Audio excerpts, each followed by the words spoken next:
हूं विवेकानंद और आप देख रहे हैं न्यूज 4 नेशन। बिहार के राजनीतिक गलियारे में हड़कंप मच गया है पटना हाईकोर्ट के उस फैसले के बाद।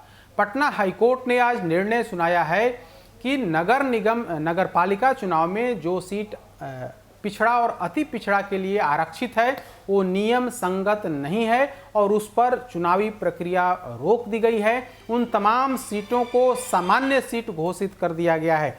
तो इस तरीके से जो बड़ी खबर है कि उन तमाम सीटों पर जो पिछड़ा और अति पिछड़ा के लिए रिजर्व की गई थी वहां पर फिर से नामांकन की प्रक्रिया शुरू होगी और उन तमाम सीटों को जनरल कैटेगरी में उसको घोषित कर दिया गया है। इसके बाद बिहार के राजनीतिक हलचल, क्योंकि चुनाव की प्रक्रिया जारी है, 10 अक्टूबर को और 20 अक्टूबर को बिहार में नगर पालिका के चुनाव होने हैं। तो ऐसी स्थिति में आज दशहरा से ठीक एक दिन पहले यानी कि नवमी के दिन पटना हाईकोर्ट का यह बड़ा फैसला आया है। इसके बाद अब चर्चा शुरू हो गई है। तमाम लोग जो चुनावी प्रक्रिया में लगे हुए हैं, जो चुनाव में इंटरेस्ट रखे हुए हैं, ये तमाम लोग इसके लिए बेचैन है कि आखिर कौन कौन सी सीटें रिजर्व हुई हैं। तो एक बार फिर से हम आपको स्पष्ट कर देते हैं कि वैसी सीटें जो पिछड़ा और अति पिछड़ा के लिए रिजर्व की गई थी उन तमाम सीटों पर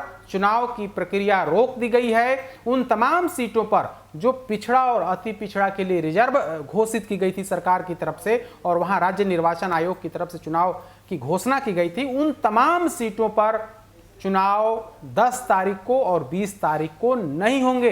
तो आखिर फिर चुनाव कब होंगे? पटना हाईकोर्ट ने राज्य निर्वाचन आयोग से कहा है कि आप अपने स्तर से निर्णय लें, अगर आप तारीख बढ़ाना चाहते हैं आप बढ़ाएं, लेकिन उस संबंध में पटना हाईकोर्ट ने जिम्मेदारी राज्य निर्वाचन आयोग को दे दी है, क्योंकि चुनाव कराना राज्य निर्वाचन आयोग की जिम्मेदारी है। पटना हाईकोर्ट सिर्फ इस बिंदु पर सुनवाई की कि क्या जो सरकार की तरफ से जो पिछड़ा और अति पिछड़ा के लिए जो आरक्षण की व्यवस्था की गई थी वो आरक्षण सही तरीके से मिला है या नहीं। तो पूरी सुनवाई में यह बात उभर कर के सामने आई कि सरकार के पास जब कोई डेटा ही नहीं है, सरकार ने कमीशन का ही गठन नहीं किया है, तो फिर पिछड़ा और अति पिछड़ा को आप कैसे आरक्षण दे दिए। तो इसी बिंदु पर पूरी सुनवाई हुई और अंततः संजय करोल जो चीफ जस्टिस हैं उनकी अध्यक्षता में जो बेंच थी उस बेंच में एस कुमार भी थे और इन जजों की पीठ ने यह फैसला लिया है कि सरकार की तरफ से जो पिछड़ा और अति पिछड़ा के लिए जो सीटें रिजर्व की गई थी वो गलत थी और उसको जनरल घोषित कर दिया गया। यानी कि जो गलत था यानी कि वो पूरी तरीके से अब स्पष्ट हो गया कि वो तमाम सीटें जनरल हो गई। तो आखिर कौन कौन सी सीटें हम आपको बताते हैं कि मेयर के लिए कौन कौन सी सीटें रिजर्व घोषित की गई थी उस बारे में हम आपको बताते हैं।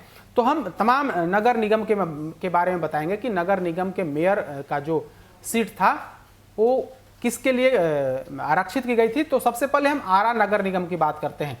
आरा नगर निगम में अनारक्षित था, महिला के लिए अनारक्षित है, यानी कि कोई भी समाज की महिला वहां से चुनाव लड़ सकती हैं। कटिहार अनारक्षित महिला, गया एससी महिला या पुरुष कोई भी वहां से चुनाव लड़ सकता है। छपरा नगर निगम अनारक्षित महिला और पुरुष। दरभंगा अनारक्षित महिला।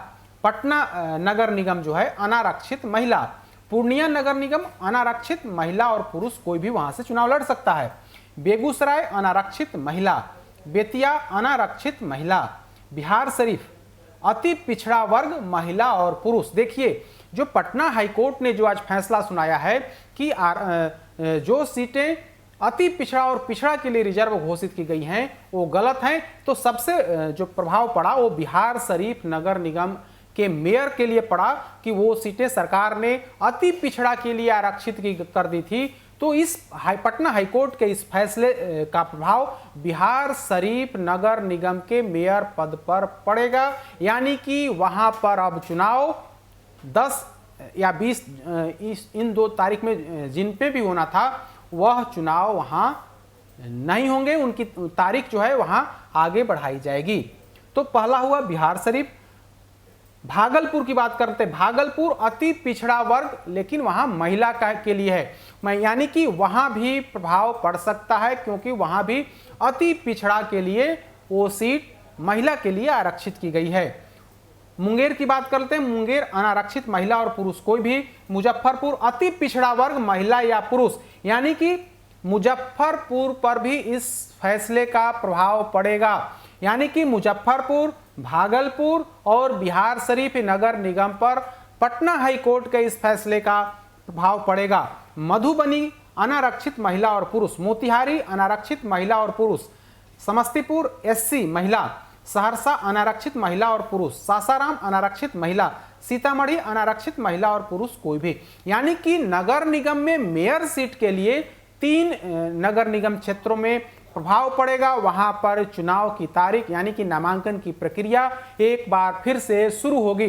तो हमने आपको 19 नगर निगम में 3 नगर निगम जो अति पिछड़ा के लिए आरक्षित हैं उनके बारे में हमने आपको बताया कि वहां पर चुनाव की तारीख फिर से बढ़ाई जाएगी, क्योंकि पटना हाईकोर्ट ने फैसला दिया है, उससे ये तीनों क्षेत्र जो हैं वो प्रभावित हो रहे हैं। उसके बाद उप महापौर की बात कर लेते हैं। इन 19 नगर निगम क्षेत्र में उप महापौर में आरा में अनारक्षित महिला के लिए है, कटिहार में अनारक्षित महिला पुरुष, गया में एससी महिला, छपरा में अनारक्षित महिला या पुरुष, दरभंगा में अनारक्षित महिला। पटना क्षेत्र की बात कर लेते हैं। पटना क्षेत्र अति पिछड़ा वर्ग की महिला के लिए यह सीट रिजर्व थी। पटना हाईकोर्ट ने आज फैसला दिया है जिसमें पिछड़ा अति पिछड़ा के रिजर्व की बात को खारिज कर दिया है, यानी कि पटना नगर निगम में उप महापौर में यहां प्रभाव पड़ सकता है इस फैसले का। पूर्णिया अनारक्षित महिला, बेगूसराय अनारक्षित महिला, बेतिया अनारक्षित महिला, बिहार शरीफ अनारक्षित महिला, भागलपुर अति पिछड़ा वर्ग महिला और पुरुष, यानी कि डिप्टी मेयर में भी भागलपुर सीट पर प्रभाव पड़ेगा। यानी कि भागलपुर में मेयर और डिप्टी मेयर दोनों के चुनाव की तारीख आगे बढ़ाई जाएगी। मुंगेर में अनारक्षित महिला या पुरुष, मुजफ्फरपुर अति पिछड़ा महिला या पुरुष, यानी कि मुजफ्फरपुर में भी डिप्टी मेयर में भी वहां पर प्रभाव पड़ेगा। मधुबनी में अनारक्षित महिला या पुरुष, मोतिहारी में अनारक्षित महिला या पुरुष, समस्तीपुर में एससी के लिए महिला या पुरुष के लिए आरक्षित किया गया है, सहरसा में अनारक्षित महिला और पुरुष, सासाराम में अनारक्षित महिला, सीतामढ़ी में अनारक्षित महिला और पुरुष।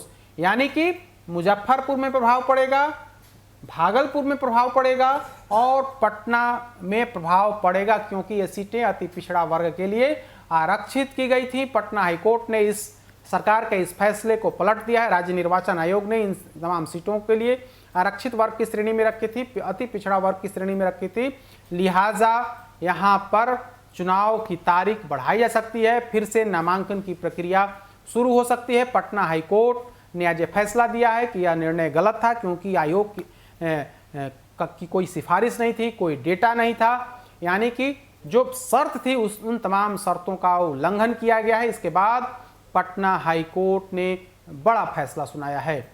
अधिक अपडेट्स के लिए देखते रहिए न्यूज़ पर नेशन। नमस्कार।